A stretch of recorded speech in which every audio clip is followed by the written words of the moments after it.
말씀을 함께 나누고 있는데요. 오늘 이 성막 가운데서 성막의 이렇게 가장자리, 울타리, 이 울타리에 대한 이야기를 함께 나누면서 은혜를 나누도록 하겠습니다.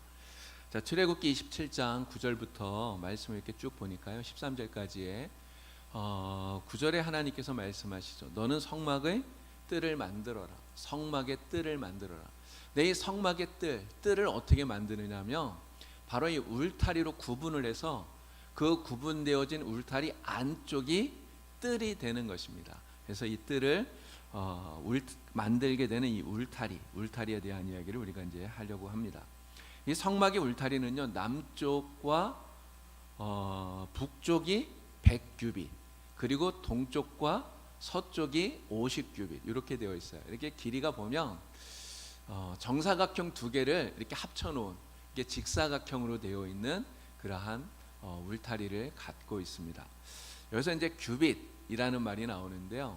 이게 성경에 보면 이 규빗이라고 하는 것, 이스라엘 사람들이, 유대인들이 예전에 사용하던 길이를 재는 단위라고 하죠. 그래서 이 규빗은 지금 그림에 있는 대로요, 팔꿈치에서 여기 손끝까지 이 거리를 1규빗 이렇게 이야기를 합니다. 근데 이 규빗이 사실 좀 단점이 있어요. 제가 생각해 보니까 그런 것 같아요. 사람마다 키가 다르고요, 또 팔 길이도 다르고 다 다르잖아요. 그냥 여기 팔꿈치 여기서부터 여기까지 길이 이렇게 해버리면 사람마다 키 큰 사람, 팔이 긴 사람, 이런 사람들이 재면 좀 길 거고, 또 작은 사람이 재면 좀 짧을 수도 있고, 사람마다 좀 다를 수 있다라고 하는 거죠. 그리고 실제로 이 규빗이라고 하는 이 길이가 시대에 따라서 조금씩 그 길이가 달라졌다고 그래요. 또 옆에 보면 지금 큰 규빗이라고 이렇게 그려놨는데, 이 큰 규빗은 왕궁이나 또는 성전이나 이러한 곳에서 쓰던 단위라고 그럽니다. 그래서 이 규빗에다가 이 한 손바닥 넓이만큼을 더한 길이를 큰 규빗 이렇게 이야기를 하는 거예요. 그래서 보통 단위로 따지면 규빗은 약 45.6cm 정도가 되고요, 큰 규빗은 이 손바닥 넓이만큼을 더했기 때문에 약 52cm 정도 이렇게 됩니다. 그래서 성막에 대해서 이렇게 이제 공부하는 책들을 이렇게 쭉 보면 이 한 규빗에 대해서 단위가 조금씩 달라요. 이게 정확하게 얼마다 이렇게 말하기가 조금 어려우니까. 그래서 뭐 45.6cm 이렇게 계산을 해버리면 100규빗, 50규빗 이렇게 좀 단위가 복잡해지잖아요. 그래서 오늘 우리는 좀 계산하기 편하게 한 규빗을 그냥 50cm 이렇게 딱 잘라서 계산을 해보도록 하겠습니다. 자, 50cm 이렇게 계산을 해보면 성막 울타리의 길이가 어떻게 되냐면요, 남쪽과 북쪽은 100규빗씩 하라 그랬잖아요. 그럼 100규빗, 그러면 요즘 미터로 하면은 몇 미터가 됩니까? 1규빗을 50cm로 계산을 하면 50m가 되는 거죠. 50m. 그래서 긴 쪽이 지금 50m 양쪽, 그럼 짧은 쪽 동쪽과 서쪽은 50규빗씩 하라 그랬으니까요, 25. 그래서 25m가 되는 거예요. 그래서 짧은 쪽이 25m, 긴 쪽이 50m. 그래서 25m짜리 정사각형 두 개를 붙여놓은 것과 똑같은 크기의 이 성막 울타리를 우리가 보게 됩니다. 넓이가 어느 정도가 되는가, 이걸 요즘 우리 몇 평인가 이렇게 계산을 해보면 50 곱하기 25 여기다가 0.3025 이렇게 곱해보면 약 378평 정도 되는 넓이다 하는 것을 우리가 알 수가 있습니다. 여기 그림에 보시면 동쪽에만 특별히 문이 있어요. 이제 우리가 다음 주에 이 문에 대한 이야기를 하려고 하는데요, 문은 동쪽에만 있습니다. 동쪽에만 20규빗의 문을 냈어요. 20규빗. 그러면 거리로 미터로 따지면 10m 정도가 되는 거죠. 그래서 양쪽에 7.5m. 이게 문은 10m. 이렇게 해서 동쪽에만 문을 냈다라고 하는 것을 우리가 기억할 수 있습니다. 자, 높이는 약 2.5m가 돼요. 지금 이제 기둥들이 쭉 들어서 있는데 그 기둥의 높이가 5규빗입니다. 5규빗. 그래서 5규빗이면 1규빗을 50cm로 하면 약 2.5m 정도가 되는 거죠. 2.5m면요, 제 키가 173이거든요. 이게 저보다 제 키 위로 한 80cm 정도가 더 높은 거예요. 거의 허리 이상 제 위로 더 높다 이렇게 말할 수 있습니다. 그럼 그렇게 이 담이 높기 때문에, 울타리가 높기 때문에 성막 밖에서 성막 안을 들여다보려고 하면 절대로 보이지가 않겠죠. 이렇게 뭐 깨금발을 해도 안이 들여다 보이지를 않는다는 거예요. 그럼 만약에 누군가가 이 성전 안이, 이 성막 안이 궁금해서 어떻게 되어 있는지 보고 싶으면 어떻게 해야 됩니까? 볼 수 있는 방법은 딱 한 가지밖에 없어요. 오직 이 성막 안으로 들어가야만 볼 수 있다라고 하는 거예요. 어떤 불신자가 목사님께 이렇게 이야기했대요. 목사님, 저에게 예수를 보여주시면 그러면 제가 예수를 믿겠습니다. 예수를 한번 좀 보여주세요. 이야기했어요. 목사님이 이 불신자에게 이렇게 이야기했답니다. 예수를 믿으십시오. 그러면 예수님이 보입니다. 여러분, 우리 신앙, 우리 기독교는요, 보고 그리고 믿는 종교가 아니에요. 믿고 그리고 보는 종교가 바로 우리 기독교다 이렇게 생각합니다.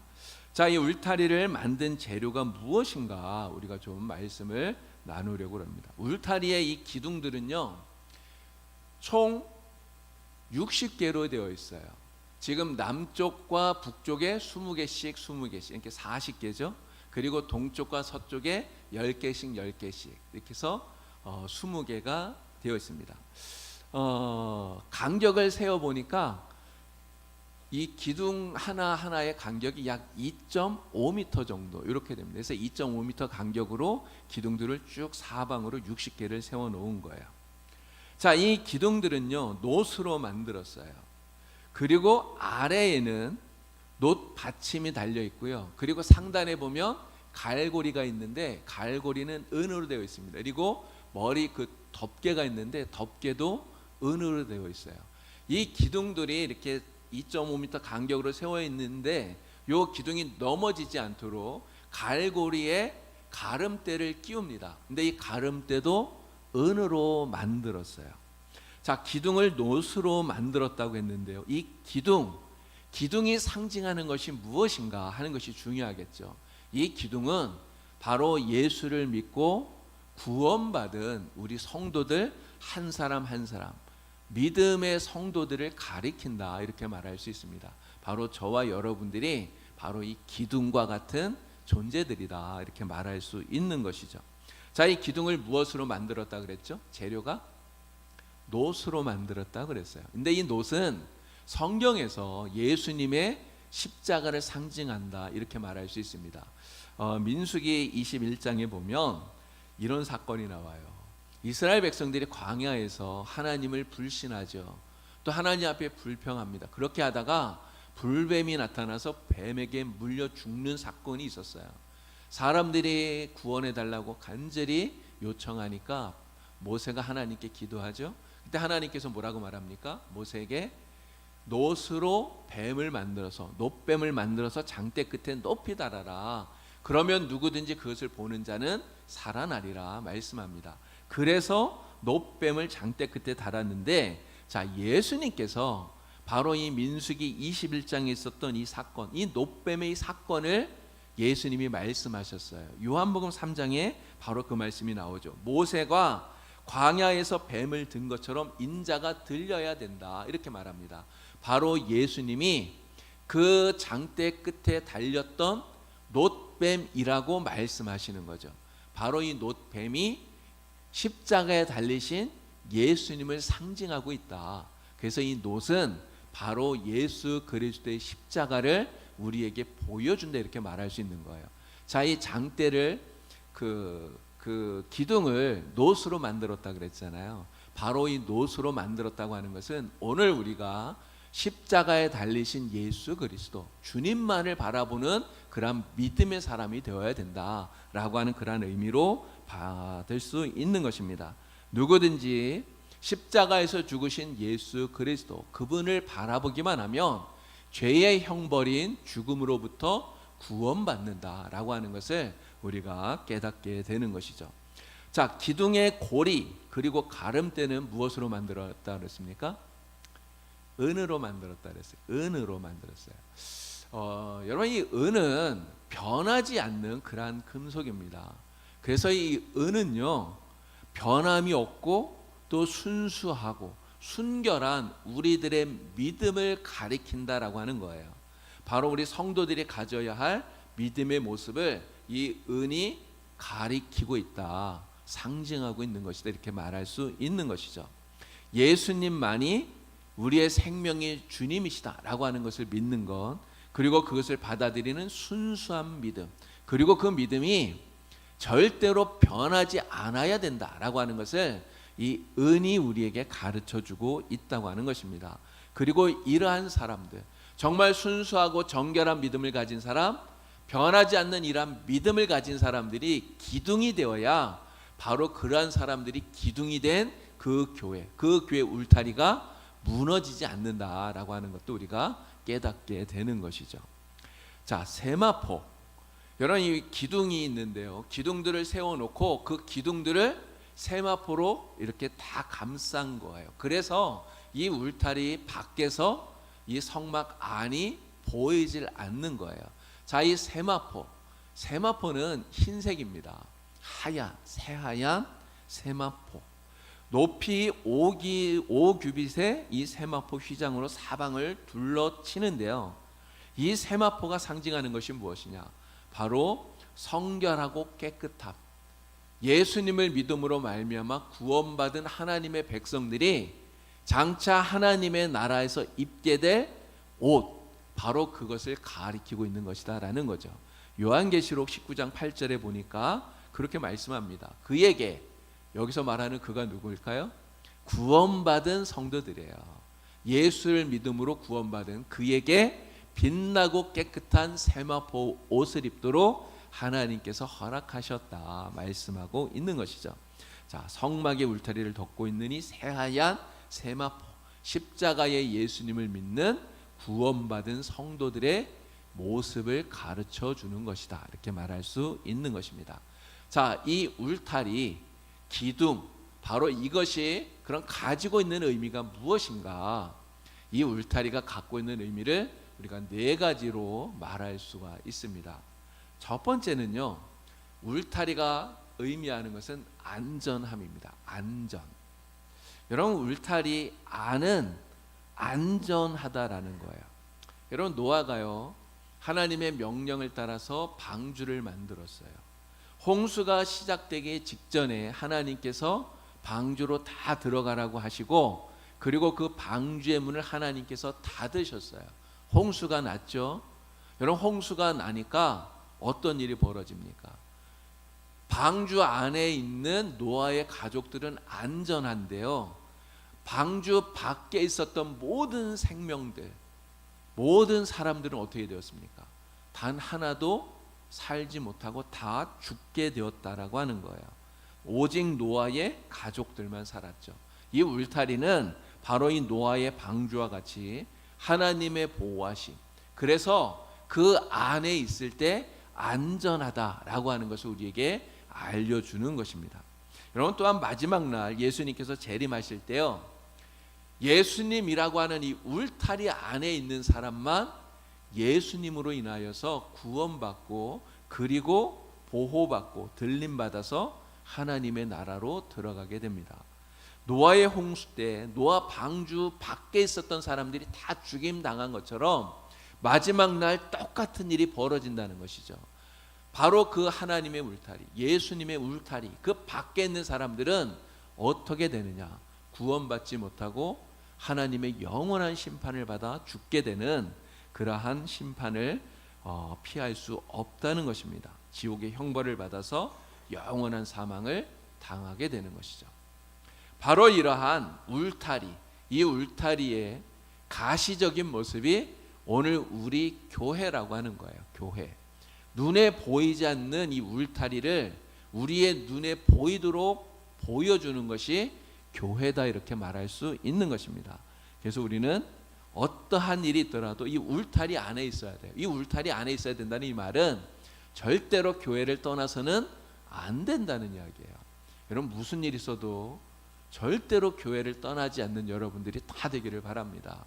힘들고 어렵고 괴로운 일이 있을 수 있어요. 여러분 그러한 일이 있으면 교회를 떠나는 사람들이 얼마나 많습니까? 교회를 떠나고 믿음을 버리고 하나님을 버리는 이런 사람들이 있어요.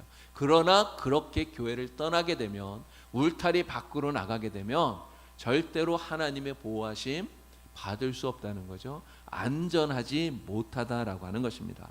우리는 교회 안에, 이 울타리 안에서 우리의 믿음을 지키고 우리의 신앙을 온전하게 할 수 있는 그런 성도가 다 될 수 있기를 바랍니다.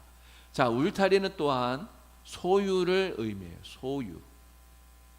여러분, 주인이 자기 땅의 경계를 정하기 위해서 울타리를 만들어요. 그래서 어떤 사람이 울타리를 세워 놓았다는 것은 그 울타리 안에 있는 것은 다 내 것이다, 이런 의미를 갖고 있는 것입니다. 그 울타리 안에 있는 것은 바로 그 주인의 것이다. 그래서 주인의 것과 주인의 것이 아닌 것을 구분짓는 경계가 바로 이 울타리다, 이렇게 말할 수 있어요. 예수님께서 예수님을 대적하는 바리새인들에게 너희는 마귀 자식이다, 이렇게 말을 하셨습니다. 요한복음 8장 44절 말씀에 보니까 너희는 너희 아비 마귀에게서 났다, 이렇게 이야기를 하셔요. 여러분, 왜 이 사람들을, 예수님을 대적하는 이들을 예수님께서는 마귀의 자식이라고 말하는가라는 거죠. 자, 요한복음 8장 47절에 그 말씀에 답이 있습니다. 하나님께 속하지 않았기 때문이라는 거예요. 다시 말하면 바로 이 울타리 밖에 있기 때문에 그렇다는 것입니다. 울타리 밖에 있는 사람은 하나님의 소유가 아니라는 거예요. 하나님의 것이 아니기 때문에 결국은 마귀의 소유고 마귀의 자식이다, 이렇게 이야기를 하시는 거죠. 그럼 울타리 안에 있는 사람에게는 하나님이 뭐라고 말씀하실까요? 이사야서 43장 1절을 보니까 하나님이 이렇게 이야기합니다. 너는 두려워하지 마라. 내가 너를 구속했다. 울타리 안에 있는 사람에게는 내가 너를 구속하였다. 내가 너를 지명하여 불렀다. 너는 내 것이다. 하나님이 소유를 주장하신다는 거죠. 하나님의 것, 이렇게 말씀하신다는 거예요. 그러면서 하나님의 것인 우리를 보배롭게 여기시고 존귀하게 여기시고 그리고 사랑해 주시는 거예요. 여러분, 얼마나 감사한 일입니까? 여러분들은 다 이 울타리 안에 있는 하나님의 것인 줄 믿으시죠? 내가 이 울타리 속에서 하나님의 소유가 되었다고 하는 것, 여러분 확신하십니까? 하나님이 우리를 하나님의 소유로 삼으시고 정말 귀하게 존귀하게 이렇게 여겨주셔요. 얼마나 감사하고 기쁜 일인지 모릅니다.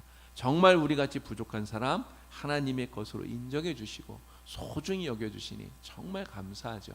여러분, 우리는 절대로 이 울타리 밖으로 나가는 이런 어리석은 사람이 되어서는 안 된다라고 하는 것입니다. 자, 울타리가 무엇을 의미하느냐? 세 번째는요, 공급을 의미해요. 공급. 여러분, 이스라엘 백성들이 광야에서 생활할 때 하나님께서 그들에게 얼마나 많은 것을 공급해 주셨는지 우리는 잘 압니다. 매일매일 아침마다 하늘에서 만나가 내렸어요. 매일 먹을 것을, 생명의 양식을 그들에게 공급해 주셨다는 거죠. 여러분, 광야는 낮에 너무너무 뜨거운 곳이에요. 여러분, 요즘 많이 덥죠? 근데 그 광야는 더 뜨거운 것 같아요. 여러분, 그 뜨거운 광야에서 하나님께서 어떻게 하십니까? 구름 기둥으로 그들에게 시원함을 공급해 주셨다는 거예요. 근데 한밤이 되면 너무 추워요. 이게 광야예요. 그래서 그 추운 밤에는 불기둥으로 그들에게 따뜻함을 공급해 주시는 거예요. 이 사람들이 메마른 광야에서 40년을 살았습니다. 근데 40년을 사는 동안 먹을 게 없어서 굶주렸던 적이 있었을까요? 먹을 게 없어서 배를 골아야 했던 날은 단 하루도 없었다는 거예요. 하나님께서 그들의 삶에 필요한 모든 것들을 매일매일 날마다 공급해 주셨기 때문에 그렇다는 겁니다. 이게 울타리 안에 있을 때 하나님께서 필요한 것들을 이렇게 공급해 주신다는 거죠. 여러분, 예수님께서 우리의 울타리가 되어 주시는 줄로 믿습니다. 그래서 예수님 안에 우리가 있을 때 예수님을 통해 하나님께서 우리에게 필요한 모든 것들을 공급해 주신다는 거예요. 예수님께서 이런 말씀하시죠. 나는 양의 문이다. 요한복음 10장 9절에 이렇게 말씀합니다. 내가 문이다. 예수님이 문이라는 거예요. 그러면서 예수님을 통해서 들어가며 나오며 꼴을 얻으리라. 생명의 양식을 풍성히 얻으리라. 예수님이 세상에 오신 목적, 우리로 하여금, 양으로 하여금 풍성한 삶을 누리도록 양식을 얻도록 하시기 위해서 오셨다는 거예요. 이게 우리 안에 있는 사람, 바로 울타리 안에 있는 사람들이 이렇게 공급해 주신다는 거죠. 자, 예수님께서 또 요한복음 15장 5절 6절을 보니까 나는 포도나무요 너희는 가지다 이렇게 말씀합니다. 그럼 포도나무와 가지, 예수님은 포도나무예요. 우리들은 바로 이 나무에 붙어있는 가지들이라는 거죠. 여러분, 이 가지에서 포도 열매가 맺히는데, 가지는요 줄기에서 양분을 공급받아야만 그 힘으로 열매를 맺을 수 있다는 거예요. 만약에 가지가 나무에서 떨어져 나가 있으면 그러면 이 가지 어떻게 됩니까? 열매를 맺을 수 있나요? 열매를 맺지 못하는 정도가 아니라 가지는 말라 죽을 수밖에 없는 거예요. 그래서 무조건 가지는 이 나무에 붙어 있어야 된다는 거죠. 여러분, 우리가 이 세상 속에서 어떻게 하나님의 풍성한 은혜를 누리고 그 은혜를 공급받을 수 있습니까? 하나님의 이 울타리 안에, 예수의 울타리 안에 무조건 있어야 된다는 거예요. 그래야만 하나님이 주시는 그 은혜를 공급받을 수 있는 거예요. 울타리 밖에 나가면 은혜를 공급받지 못하는 정도가 아니라 우리의 영이 죽을 수밖에 없다라고 하는 것을 우리는 깨닫는 것입니다. 그래서 날마다 하나님의 울타리 안에서 우리 하나님이 주시는 영의 양식, 생명의 양식, 삶의 양식을 풍성히 공급받고, 그래서 우리 하나님으로 인해 정말 삶의 기쁨과 만족을 누릴 수 있는 이러한 성도가 다 되어야 될 줄로 믿습니다. 자, 울타리가 우리에게 주는 또 하나의 의미가 있어요. 네 번째는 구별입니다. 구별. 여러분, 마태복음 25장을 보니까 마지막 날 예수님께서 심판하시는 장면이 나와요. 네, 이 장면이 바로 구별하는 것을 우리에게 보여준다는 거죠. 양과 염소를 구별합니다. 목자가 양과 염소를 구별하는 것처럼 오른편, 왼편으로 사람들을 나누는 거예요. 이렇게 구별하는 거예요. 오른편에 있는 사람들은 바로 울타리 안에 있는 사람들이에요. 이 사람들에게는 천국이 상급으로 주어집니다. 근데 왼편에 있는 사람들은 어떤 사람들일까요? 울타리 밖에 있는 사람들이에요. 이 사람들에게는 지옥이 형벌로 주어진다라고 하는 것입니다. 울타리는 이렇게 울타리 안에 있는 것과 울타리 밖에 있는 것을 이렇게 구분을 해요. 그래서 울타리 안은 생명, 울타리 밖은 사망, 이렇게 구분을 한다라고 하는 것이죠. 그래서 울타리 안은 천국, 울타리 밖은 지옥, 이렇게 구분한다 우리가 이해할 수 있습니다. 그리고 또 하나, 이 울타리가 무엇을 구분을 하느냐, 거룩한 것과 거룩하지 못한 것, 바로 거룩함과 속된 것, 이것을 구분한다라고 하는 거예요. 울타리로 거룩하게 구별을 해 놓는다는 거죠. 여러분, 우리가 장소를 구별합니다. 장소를 구별하면 그 장소가 성소가 돼요. 거룩한 장소가 되는 거죠. 여러분, 우리가 날을 구별해요. 우리가 주일 이렇게 구별하잖아요. 거룩한 날이 되는 것입니다. 성일이 되는 거죠. 이런 물건, 우리가 물건도 거룩하게 구별해요. 우리가 이렇게 교회에서 쓰는 이런 강대상, 이런 것들을 거룩하게 구별해요. 그러면 이 물건이 성물이 되는 거예요. 사람도 마찬가지 아닙니까? 우리가 사람을 거룩하게 구별해요. 그러면 그 사람이 바로 거룩한 성도가 되는 거죠. 바로 이처럼 울타리가 거룩함과 거룩하지 못한 것을 구분하는데, 만약에 이 울타리가 없어지게 되면 어떻게 될까요?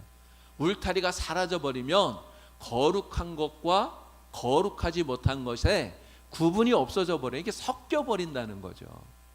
그러면 큰일 나는 거예요.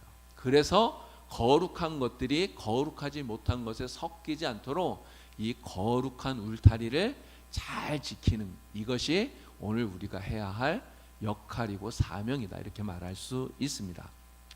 자, 성막의 울타리에 대한 의미가 무엇인가를 말씀을 드렸는데요.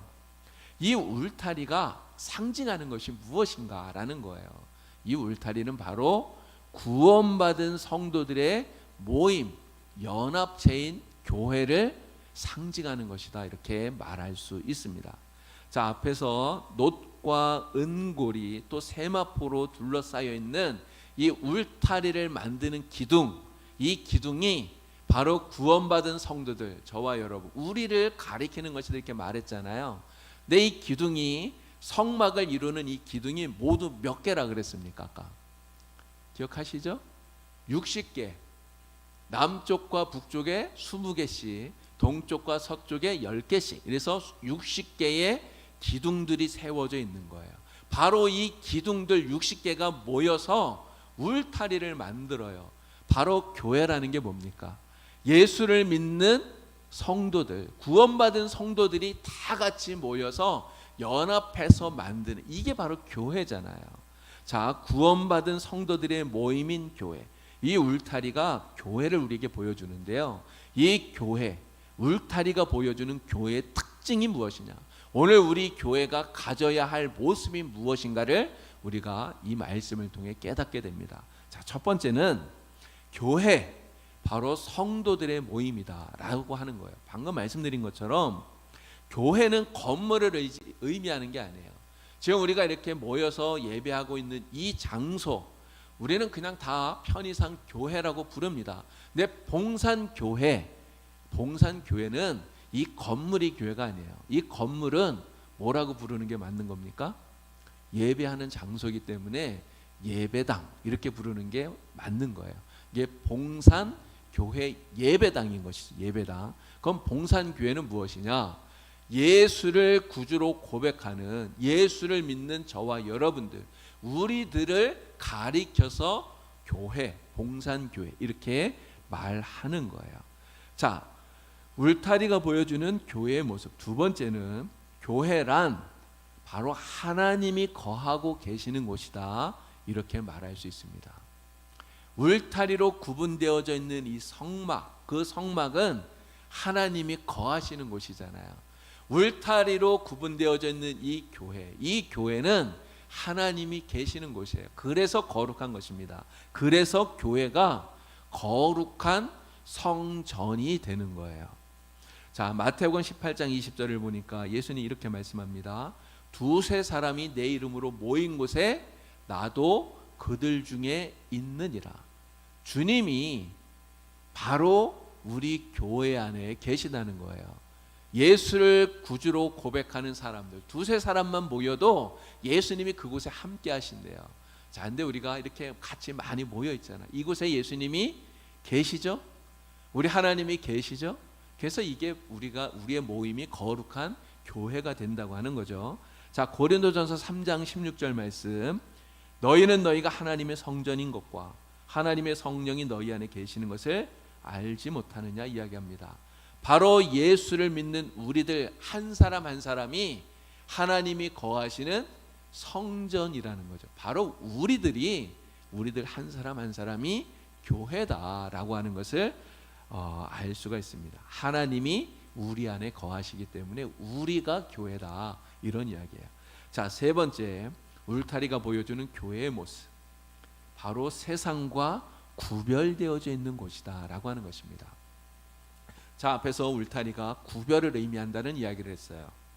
구별을 위해서 세워놓는 것이 울타리다 말을 했습니다. 성막의 울타리는 이스라엘 백성들이 거하는 그들의 천막들이 쭉 있잖아요. 이 천막과 하나님이 거하시는 성소를 구분해 놓는 거예요. 이스라엘 백성들이 거하는 그 중심 가운데 자리에 성막이 있잖아요. 울타리로 구분해 놓는 거죠. 그래서 거룩한 곳과 거룩하지 못한 그런 곳을 구별합니다. 자, 광야에서 이스라엘 백성들이 거의 한 200만 명 넘어요.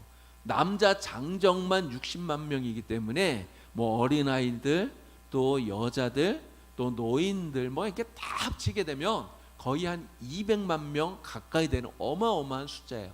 이 사람들이 광야에서 지금 다 진을 치고 있는데 그 이스라엘의 중심에, 가장 중심에 있는 것이 이 성막입니다. 울타리를 세우고 그리고 그 안에 성소가 이렇게 딱 만들어져 있어요. 자, 이 모습이 무엇과 같으냐?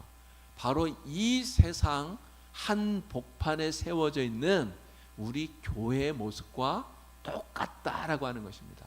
이게 세상 한복판에 십자가를 높이 세우고 서 있는 교회의 모습이 바로 이 울타리로 둘러쳐져 있는 성막의 모습과 같다라고 하는 것이죠. 자, 그런데 이 교회, 세상 가운데 지금 세워져 있는 이 교회는 엄연히 세상과 구분되어져야만 한다는 거예요. 교회는 거룩한 하나님의 모임이기 때문에 그렇습니다. 만약에 세상과 섞여서 이 울타리가 무너져서 세상의 물이 교회 안에 들어오게 되면 여러분 어떤 일이 벌어질까요? 교회가 세상에 물이 들면요, 교회 안에 왔는데 이게 교회인지 이게 세상인지, 이게 하나님의 백성들의 모임인지 세상 사람들의 모임인지 전혀 구분이 되지 않는 이러한 불상사가 생기게 되는 거죠. 여러분, 만약에 그렇게 되면 하나님이 그곳에 더 이상 함께하지 않습니다. 그러면 거룩한 교회, 성전이 되지를 못하는 거예요. 그렇기 때문에 세상과 절대로 섞이거나 세상에 물이 들어오도록 하면 안 돼요. 그러니까 세상에 그 속된 세상과 반드시 구분되어지는 이런 거룩함을 유지하는 이 울타리가 있어야 된다는 거죠. 여러분, 이 울타리가 우리에게 필요한데 그럼 우리 교회에 진짜 이렇게 눈에 보이는 어떤 울타리를 만들어야 될까요? 사실 우리 교회는 울타리가 없잖아요. 이게 담이 없지 않습니까? 우리가 세상과 딱 이 담을 쌓아야 되겠습니까? 사실 눈에 보이는 이러한 울타리, 담은 필요가 없어요. 이러한 담은 사실 쌓으면 되지 않습니다. 누구라도 교회에 쉽게 들어올 수 있도록 여러분, 교회는 문을 열어 놓아야 되는 거예요. 아무나 올 수 있도록. 그런데 눈에 보이는 담은 필요 없지만 눈에 보이지 않는 이 거룩함의 울타리는 반드시 있어야 된다는 거죠. 세상에 속된 것들, 세상적인 것들이 교회 안으로 침투하지 못하도록, 세상에 들어오지 못하도록 막는 이 거룩함의 울타리를 반드시 우리는 세워놓고 그것을 잘 지켜야 된다고 하는 것입니다. 그래서 교회가 세상 물 들지 않게, 정말 우리 교회 안에 있는 성도들이 세상 물이 들지 않도록 잘 지켜야 된다고 하는 것이죠. 이게 진짜 중요하다라고 하는 거예요. 우리 봉산교회는 진짜 이러한 거룩함을 잘 지켜나가는 그러한 교회가 되기를 바랍니다. 자, 울타리가 보여주는 교회의 또 하나의 의미가 있어요. 교회는 바로 하나님의 보호 아래 있다라고 하는 것이죠. 오늘 우리 봉산교회가 하나님의 울타리 안에 있는 그러한 교회라면 바로 그 하나님의 보호하심이 우리 교회 안에 있다라고 하는 거예요. 하나님이 우리 교회를 지켜주시고 이 안에 있는 우리 성도들을 하나님이 보호해 주신다라고 하는 것입니다. 여러분, 이 울타리가 보호와 안전을 의미한다 말씀을 드렸잖아요. 울타리 안에 있는 것은 주인의 소유다 이렇게 말씀드렸잖아요. 바로 이 봉산교회 안에 있는 성도들, 하나님께서 너는 내 거야, 너는 나의 것이야, 하나님 그렇게 말씀하시고 하나님이 지켜주시고 보호해 주신다, 그런 의미다라고 하는 것입니다. 그래서 우리는 이 교회 안에서 하나님이 우리를 지켜주신다는 것을 믿고 확신하면서 날마다 하나님의 은혜 가운데 살아가는 그런 성도가 다 되어야 되는 것이죠. 자, 마지막, 이 울타리가 우리에게 보여주는 교회의 의미는 무엇이냐? 바로 이 교회라고 하는 것은 세상에 희망을 주는 곳이다 라고 하는 거예요. 자, 성경을 보니까 광야에서 이스라엘 백성들이 성막을 중심으로 해서 사방에 자기들의 텐트를 치고 이렇게 살고 있는 그 모습을 가리켜서 군인들이 진영을 세우고 있는 것과 똑같이 이렇게 묘사를 합니다.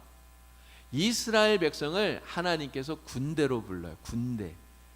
그래서 하나님의 군대인 이 이스라엘의 진영 그 한가운데에 하나님이 거하시는 성막이 있다라고 하는 것이죠. 울타리로 둘러싸인 이 성막이 하나님의 진영 한가운데 있는 거예요.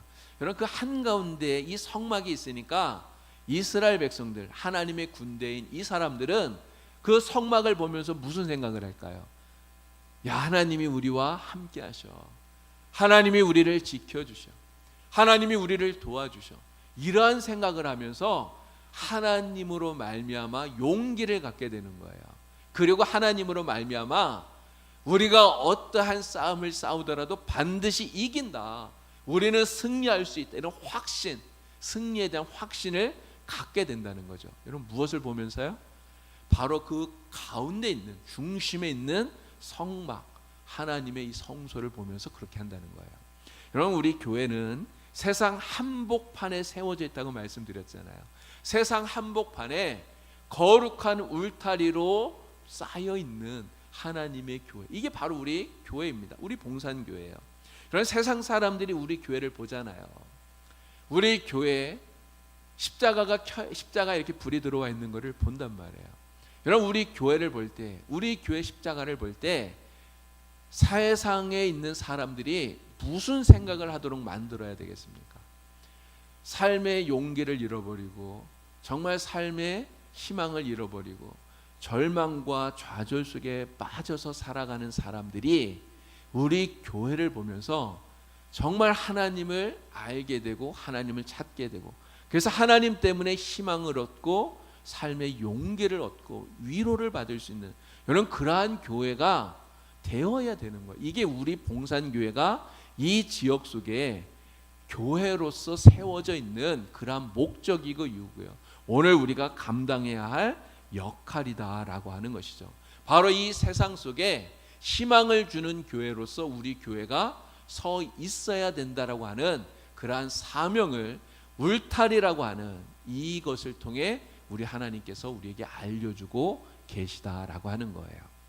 자, 울타리에 대한 이야기를 했습니다. 성정은 성막들을 구분짓는 울타리. 이 울타리는 각 기둥으로 만들어져 있는데, 자, 정리를 하도록 하겠습니다. 이 기둥이 무엇을 상징한다고요?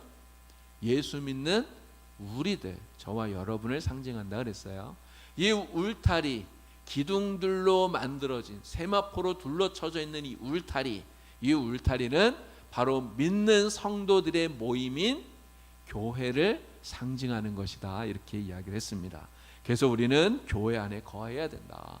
우리가 교회 안에 거할 때 하나님께서 우리를 보호해 주시고 우리는 이 교회 안에서 가장 안전하다 말씀을 드렸어요. 절대로 교회를 떠나서는 안 된다 말씀을 드렸습니다.